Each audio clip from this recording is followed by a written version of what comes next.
بسم اللہ الرحمن الرحیم۔ السلام علیکم ورحمۃ اللہ وبرکاتہ۔ ان کا نام سلمہ بن اکوع رضی اللہ تعالی عنہ تھا۔ یہ رسول اللہ صلی اللہ علیہ وآلہ وسلم کے صحابی تھے۔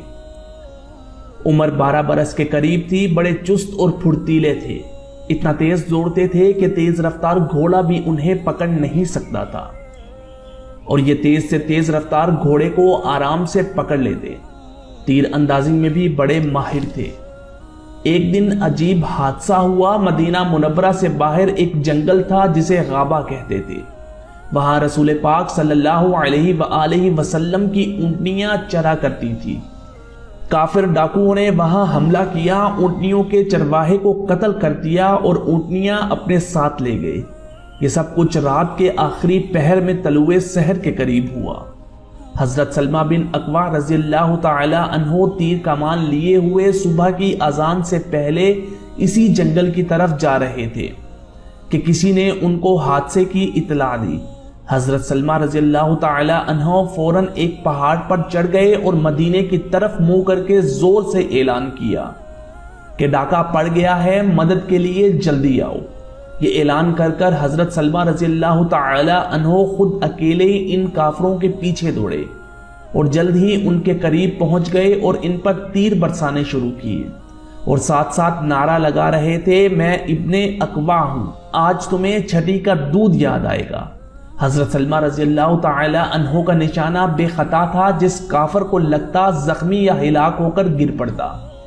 پہلے تو کافر یہ سمجھتے رہے کہ بہت سارے مسلمان ہمارے پیچھے لگے ہوئے ہیں اور تیر چلا رہے ہیں، اس لیے وہ سر پر پاؤں رکھ کر بھاگے، مگر بعد میں ان کو اندازہ ہو گیا کہ یہ ایک اکیلا لڑکا ہے جو ہمیں پریشان کیے ہوئے ہے۔ ان کافروں نے کئی بار کوشش کی کہ پلٹ کر حملہ کریں اور ان کو پکڑ لیں، مگر جو ہی کوئی کافر گھوڑا موڑ کر ان کی طرف آتا، یہ کسی درخت یا پتھر کے پیچھے چھپ جاتے اور تیر مار کر ان کے گھوڑے کو زخمی کر دیتے۔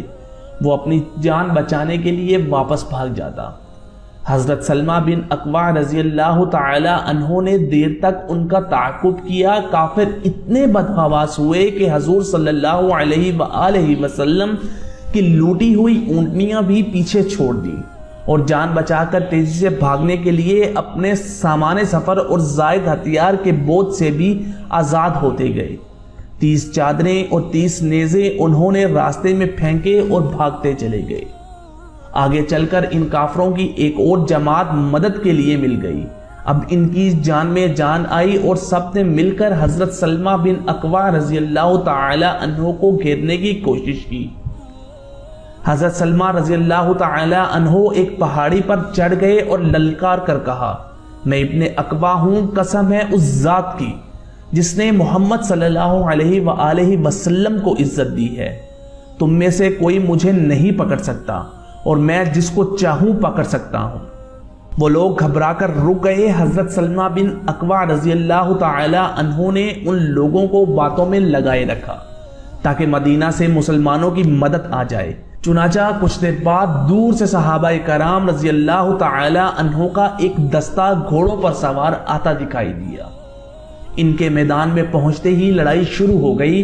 کچھ دیر بعد کافروں کا سردار مارا گیا اور باقی کافر بھاگ نکلے۔ حضرت سلمہ بن اکوع رضی اللہ تعالی عنہ ایک بار پھر ان کے پیچھے دوڑے۔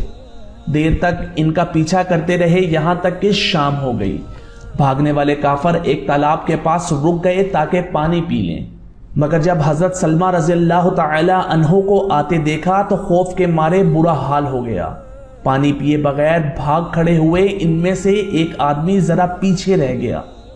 حضرت سلمہ بن اکوع رضی اللہ تعالی عنہ نے دوڑتے دوڑتے ایک پہاڑی گھاٹی میں اس کو جا لیا اور تیر چلاتے ہوئے نعرہ لگایا، میں ابن اکوع ہوں، ذلیل لوگوں کی ہلاکت کا دن ہے۔ میں ابن اکوع ہوں، ذلیل لوگوں کی ہلاکت کا دن ہے۔ تیر اس کے کندھے سے پار ہو گیا اور وہ تکلیف سے چلاتا ہوا بولا، ارے تو وہی صبح والا ابن اکوع ہے، ابھی تک ہمارے پیچھے لگا ہوا ہے۔ حضرت سلمہ بن اکوع رضی اللہ تعالی عنہ نے جواب دیا، ہاں اپنی جان کے دشمن، میں وہی صبح والا ابن اکوع ہوں۔ اس کے بعد حضرت سلمہ بن اکوع رضی اللہ تعالی عنہ نے کافروں کے 2 گھوڑے اپنے قبضے میں لیے اور حضور اکرم صلی اللہ علیہ وآلہ وسلم کی خدمت میں حاضر ہوئے۔ دیکھا کہ کافر جو اونٹنیاں، چادریں اور نیزے چھوڑ گئے تھے، صحابہ کرام نے ان کو جمع کر لیا ہے۔ حضرت بلال رضی اللہ تعالی عنہ ایک اونٹنی ذبح کر کے اس کی کلیجی اور کوہان بھون رہے تھے تاکہ حضور اکرم صلی اللہ علیہ وآلہ وسلم نوش فرمائیں۔ حضرت سلمہ بن اکوع رضی اللہ تعالی عنہ نے بارگاہ رسالت میں عرض کیا، 100 آدمی میرے ساتھ کر دیں تو میں دشمنوں کا مزید تعاقب کر کے ان کو ختم کر دوں گا۔ حضور نبی کریم صلی اللہ علیہ وآلہ وسلم کو اس کم عمر جان نثار کی جرت اور ہمت پر بے حد خوشی ہوئی۔ آپ صلی اللہ علیہ وآلہ وسلم ہنس دیے اور فرمایا، اب مزید تعاقب کی ضرورت نہیں، وہ لوگ اپنے قبائل میں پہنچ گئے ہیں۔ رات بھر آرام کر کے صبح جب مدینہ منورہ کی طرف واپسی ہوئی تو نبی کریم صلی اللہ علیہ وآلہ وسلم نے حضرت سلمہ بن اکوع رضی اللہ تعالی عنہ کو یہ اعزاز عطا کیا کہ ان کو اپنے ساتھ اپنی اونٹنی پر بٹھا لیا۔ حضرت سلمہ بن اکوع رضی اللہ تعالی عنہ کے لیے اس سے بڑھ کر خوشی کی بات بھلا اور کیا ہو سکتی تھی۔ حضرت امام بخاری کا بیان ہے کہ یہ غزوہ خیبر کے لیے روانہ ہونے سے 3 دن قبل ہوا۔